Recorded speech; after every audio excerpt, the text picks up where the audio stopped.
Nay, naglaro ako dito. Magkastorbo. Pangit naman. Walang ibang laruan.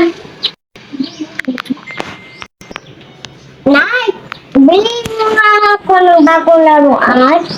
Ang pangit kasi ng laruan ko eh. Gusto ko yung bago yung mamahalin. Ang pangit taga. Ano ba yan, Nay? Ating yung bisita ko eh. Magbihis ko nga doon, Nay. Ang baho mo eh. Ay, naku, nagkakalat na naman yung anak ko nito. Anak, ang daming kalat to. Nilisin ko nga lang.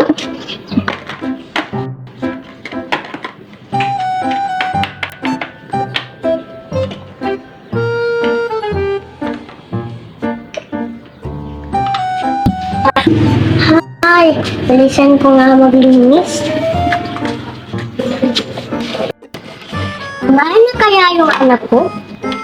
Ibugas namin ako ng pinggang. Anak, kumain ka na ba? Bugas mo na ako ng pinggan saglit ha.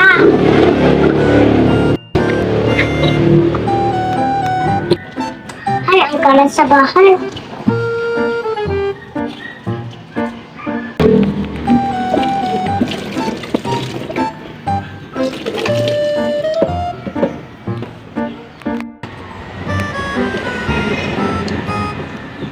Anak, naka-ready na yung pagkain mo. Kain ka na at nakagutom ka na.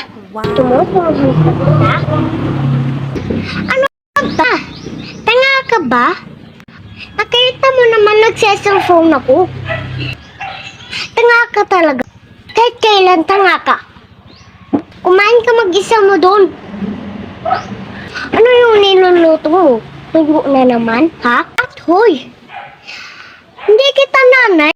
Tingnan mo yung satsura mo. Sa susunod, huwag mo ko na tawag-tawag na anak. Ano ako maganda at mahirap ka lang. Para kang parubi. Paano ba kitang nanay? Umalis ka na dyan. O, diba? Ang ganda-ganda ko na. Fresh na fresh. Nahawa pa ako sa'yo eh. Ay nako, ulitin ko nga yung makeup ko kasi kakasturbo. Sakit mo magsalita, anak. Nagtatrabaho ko para sa'yo. Nagtatrabaho na nga para makakaaral ka eh. Anak, huwag ka naman ganyan sa akin, no? Huwag mo kong mumurahin. Kung kasi wala na ako, wala ka nang matawag na nanay. At ay sakit mo naman magsalita.